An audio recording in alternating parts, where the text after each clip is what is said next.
Bonjour et bienvenue dans ce nouvel épisode de podcast. Et si, au lieu de fuir ce qui nous fait mal, on choisissait d'écouter ce que cette douleur a à nous dire? Et si, au lieu d'attendre d'être à bout, on décidait d'agir pour créer une vie alignée et épanouissante? Ce n'est pas si simple que ça. Et c'est pour cela que je me suis fait accompagner dès que j'en ai reconnu les signes et que je leur ai fait de la place afin d'écouter ce que la douleur avait à me dire. Je veux commencer cet épisode par une confession. Tu le sais peut-être ou tu le découvres maintenant en écoutant cet épisode. J'ai été, jusqu'à cette fin d'année 2024, agent immobilier. Je veux dire dans un premier temps que je suis en totale gratitude avec ce métier, les expériences humaines que j'ai vécues, les apprentissages que j'en ai retirés et l'entrée dans ce monde de l'entrepreneuriat que j'ai effectué par ce biais-là. En entrant dans le monde de l'entrepreneuriat, il y a 15 ans, j'ai mis un pied dans le développement personnel et dans la compréhension de l'autre et des différentes croyances. Et c'est devenu ma raison d'effectuer ce job. J'ai créé du lien avec les personnes qui, avant, étaient mes clients en immobilier et qui, aujourd'hui, écoutent mes podcasts. Bref, ce job avait un sens humain. Et au fur et à mesure, ma passion pour ce job a perdu de sa puissance. Il y a 5 ans, en parallèle de ce métier déjà très prenant qu'était l'immobilier, j'ai commencé à me former au coaching. Il y a 6 ans même. Ça correspond avec notre déménagement en Corse. Et j'ai enchaîné les différents accompagnements en les testant sur moi afin de comprendre les mécanismes et de les faire miens. Puis, j'ai découvert les neurosciences avec Guillaume Attias, expert en processus décisionnel, et la suite, eh bien, me voilà. Pendant longtemps, j'ai refusé de regarder ma douleur en face. Je me disais, ça ira, je peux tenir, je vais continuer à faire les deux. Jusqu'au jour où cette douleur, elle m'a littéralement, plaqué au sol. J'ai traversé des symptômes physiques, émotionnels si forts que j'ai bien fini et j'ai bien failli y laisser ma santé. Et c'est parce que j'ai vécu ça que je peux aujourd'hui comprendre, nommer et accompagner mes clientes dans leur propre blocage. Je vais t'expliquer, je vais te nommer un petit peu ce que j'ai vécu. D'abord, ça a commencé par un épuisement, un très fort épuisement physique et moral. C'est venu affecter mon travail, je manquais de patience, je tardais à répondre à mes clients, et mon suivi, qui était auparavant irréprochable, il devenait de plus en plus léger, jusqu'à ce que, à chaque coup de téléphone qui avait un rapport avec l'immobilier, vienne en moi un vrai dégoût physique, un véritable goût de vomi dans la bouche. Complètement. Littéralement, c'était vraiment ça, j'avais toutes les sensations, j'avais tout le goût, j'avais l'odeur. Et alors je me suis mis à culpabiliser. Je m'épuisais encore plus. Et je voyais bien que j'étais en train de m'écrouler. Heureusement, mon inconscient avait commencé à me préparer à cette sortie bien avant que mon corps ne lâche. Depuis des années, je me formais au métier que j'exerce aujourd'hui. Mais je restais bloquée par des mémoires transgénérationnelles, cette loyauté invisible qui me poussait à maintenir une sécurité, qui en réalité n'en était pas une et m'empêchait de vivre pleinement.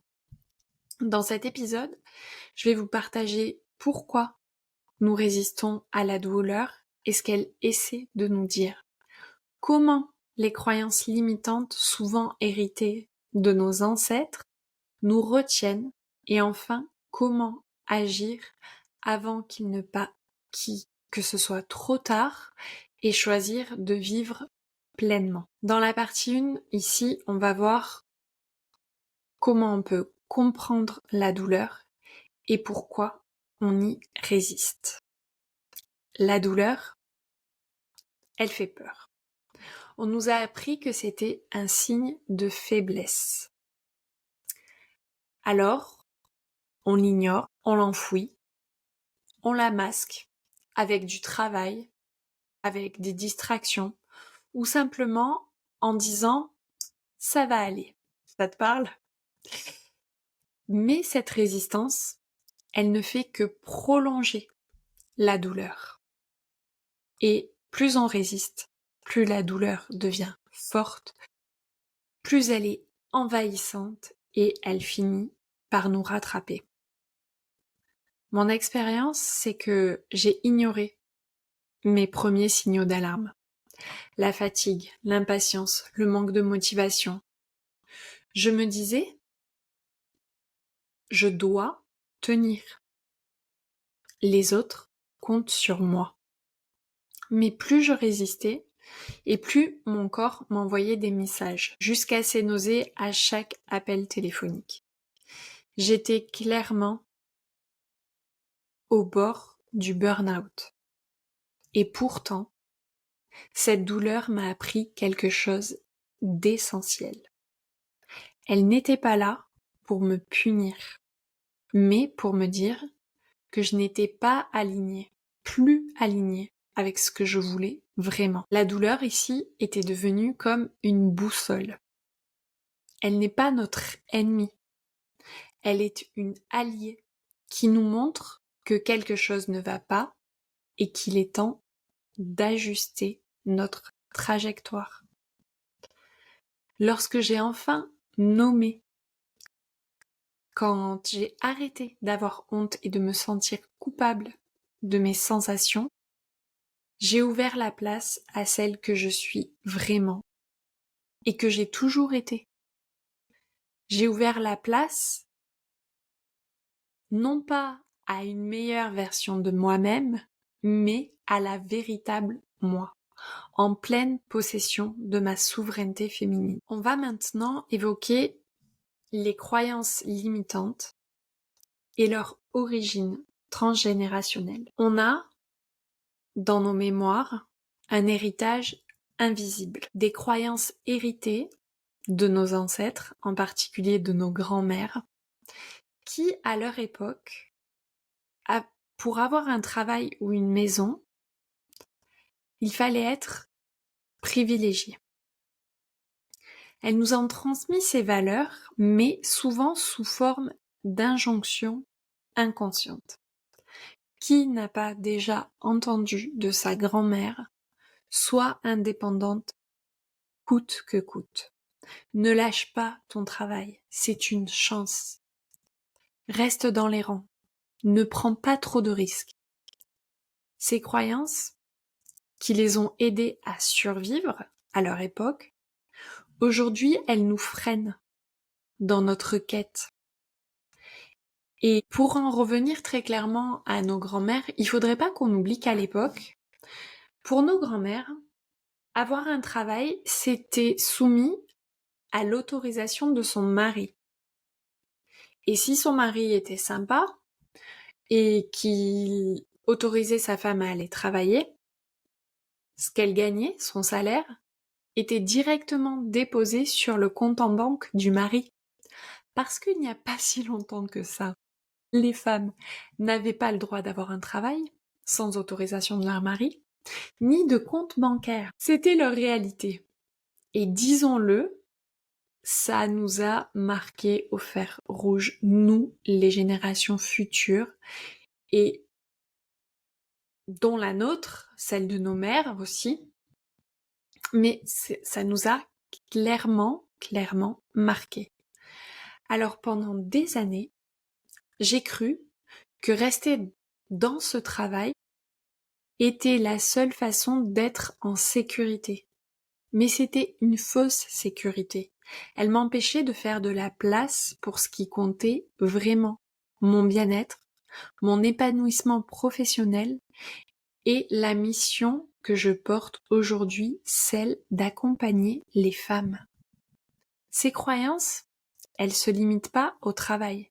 Elles se manifestent aussi dans nos relations, dans nos lieux de vie et même dans notre vision de nous-mêmes.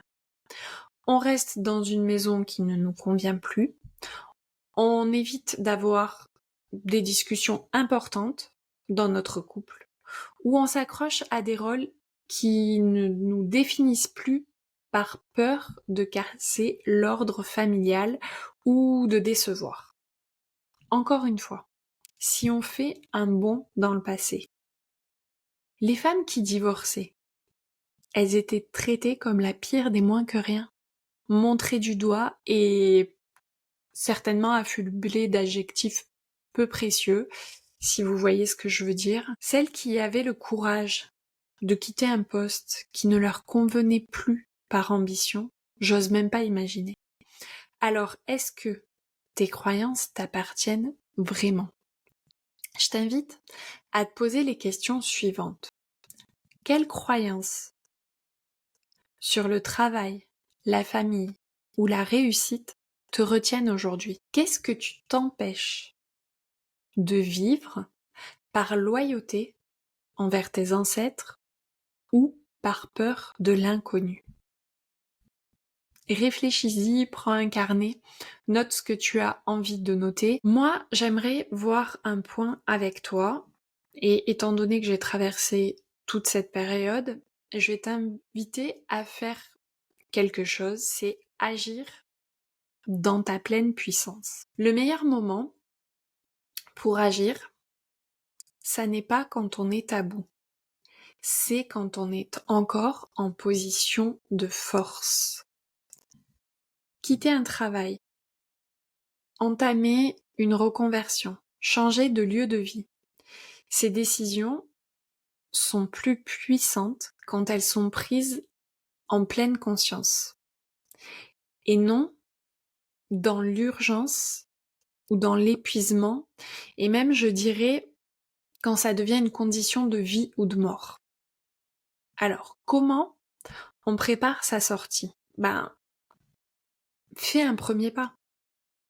Mets des actions en place, par exemple, si c'est pour un job, mets à jour ton CV, va regarder d'autres annonces, ou réfléchis à ce que serait une vie alignée avec tes envies. Ensuite, je te dirais de créer de l'espace. Pour accueillir le nouveau, il faut parfois faire de la place. Et ça signifie lâcher ce qui nous sert plus, même et encore plus si cela nous fait peur. Ensuite, reconnecte-toi à toi. Prends un moment pour écouter ce que ton corps et ton cœur essaient de te dire. Je n'ai pas attendu d'être totalement à terre pour rebondir. Mon inconscient m'avait préparé depuis des années. Et c'est pour ça que je me formais, que je cultivais cette envie d'autre chose.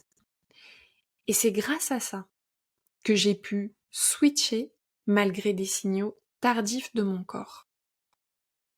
Si je m'étais pas ouverte à d'autres pratiques, si je n'avais pas fait de formation dont personne à l'époque ne comprenait l'utilité, j'aurais subi une perte totale de sens et je serais pas là aujourd'hui en train d'enregistrer ce podcast et de témoigner de ce parcours qui peut-être te parle.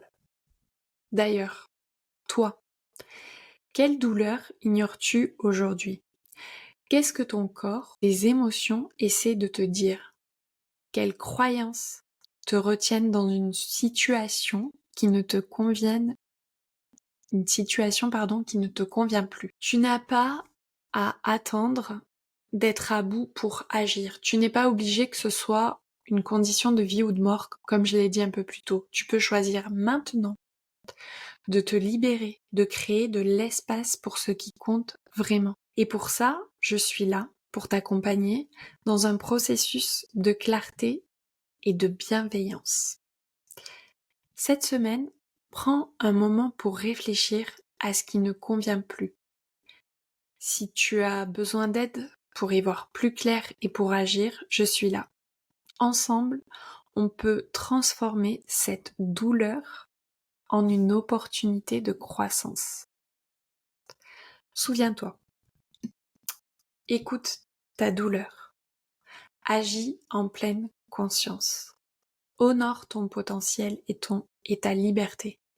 Tu mérites une vie alignée, choisie et pleine de sens. Je te remercie de m'avoir écouté. Sur ce, je te souhaite une super belle semaine et surtout, fais-moi plaisir si ce podcast t'a parlé. Viens en discuter avec moi sur Instagram en DM, ça me fera très plaisir. Belle journée!